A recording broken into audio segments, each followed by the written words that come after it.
दुनिया भर के विभिन्न देशों में सिल्क वर्म का पालन कर उससे रेशम प्राप्त किया जाता है और प्राप्त किए गए रेशम से कपड़े और अन्य सामान बनाए जाते हैं।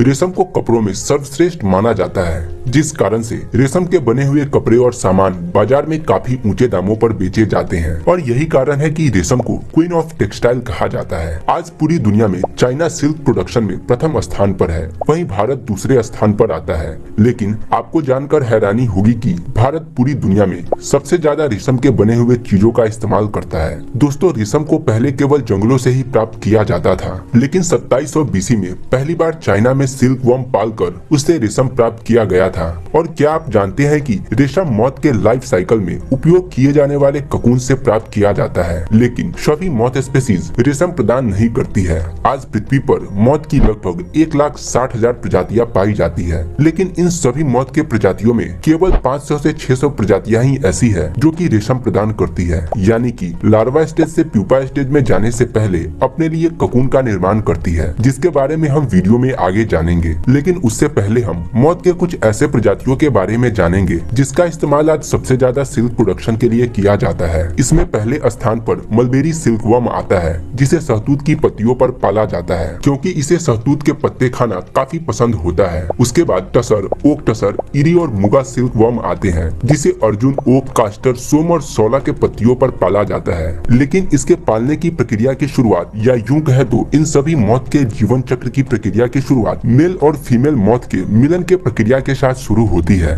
मेल और फीमेल मौत के मिलन की प्रक्रिया 8 से 10 घंटों तक चलती है। मिलन के इस प्रक्रिया के बाद मादा के शरीर में अंडों का विकास शुरू हो जाता है और अपने विभिन्न प्रजातियों के आधार पर मादा 10 से 25 दिनों के बाद अंडे देना शुरू करती है और एक मादा 200 से 300 तक अंडे देती है। इनके अंडे सफेद या हल्के पीले रंग के होते हैं और यह साइज में 1 mm से लेकर 1.3 mm तक बड़े होते हैं। दोस्तों, आपको बता दें कि मादा द्वारा अंडों को शहतूत, ओक, अर्जुन, सोम, सोला जैसे पेड़ या उनकी पत्तियों पर दिया जाता है ताकि अंडों से निकलने वाले लार्वा को खाना मिल सके, जिससे वह जल्दी से विकसित हो सके। दोस्तों, अंडों से लार्वा को बाहर निकलने में 20 से 30 दिनों का समय लग जाता है, जिसके बाद वह अपने लाइफ साइकिल के दूसरे चरण यानी कि लार्वा स्टेज में चले जाते हैं। लार्वा स्टेज में जाने के बाद कैटरपिलर पत्तियों को खाना शुरू कर देते हैं, जिससे वह जल्द ही बड़े हो सके। दोस्तों, आपको बता दें कि कैटरपिलर लार्वा स्टेज के शुरुआती दिनों में कई बार खाना खाते हैं, वहीं जब यह पूरी तरह से विकसित हो जाते हैं तब यह खाना खाना छोड़ देते हैं।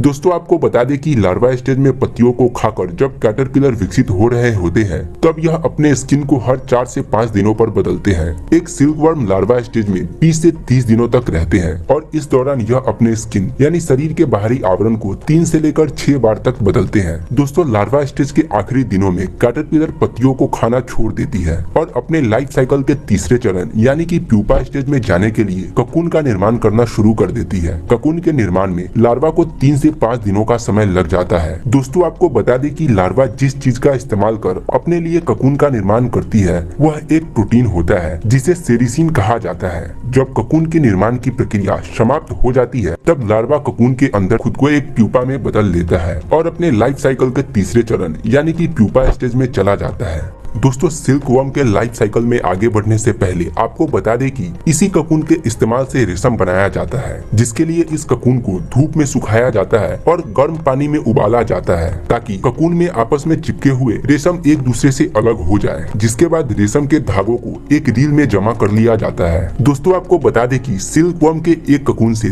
300 से लेकर 1000 मीटर लंबा रेशमी धागा प्राप्त होता है, जिसके इस्तेमाल से कपड़ा और अन्य सामान बनाए जाते हैं। लेकिन इस प्रक्रिया में लाखों करोड़ों प्यूपा मार दिए जाते हैं। खैर, अब हम सिल्क वर्म के जीवन चक्र की प्रक्रिया पर वापस आते हैं। लार्वा से प्यूपा बनने के बाद यह ककून के अंदर ही रहते हैं, जिस दौरान सिल्क वर्म मौत के आंख, सिर, पैर, पंख, एंटीना तथा शरीर के विभिन्न भाग विकसित होते हैं। मौत के शरीर के विभिन्न अंग विकसित होने की प्रक्रिया में 10 से लेकर 14 दिनों का समय लग जाता है, जिसके बाद एक एडल्ट मौत ककून से बाहर निकलता है और अपने लाइफ साइकिल के चौथे चरण यानी कि एडल्ट स्टेज में पहुंच जाता है। दोस्तों, आपको बता दें कि अंडों से लेकर एक एडल्ट मॉथ बनने में सिल्क वर्म को 8 से लेकर 12 सप्ताह का समय लग जाता है और एडल्ट मॉथ बनने के बाद यह केवल 3 से लेकर 5 दिनों तक ही जीवित रहते हैं, जिस दौरान यह मिलन की प्रक्रिया में भाग लेते हैं, अंडे देते हैं और फिर मर जाते हैं। दोस्तों, आज के लिए बस इतना ही। आशा करता हूँ आपको ये वीडियो पसंद आई होगी। अगर वीडियो पसंद आई तो नीचे कमेंट करके जरूर बताएं और ऐसे ही इंटरेस्टिंग वीडियोस को देखने के लिए चैनल को सब्सक्राइब जरूर कर लें।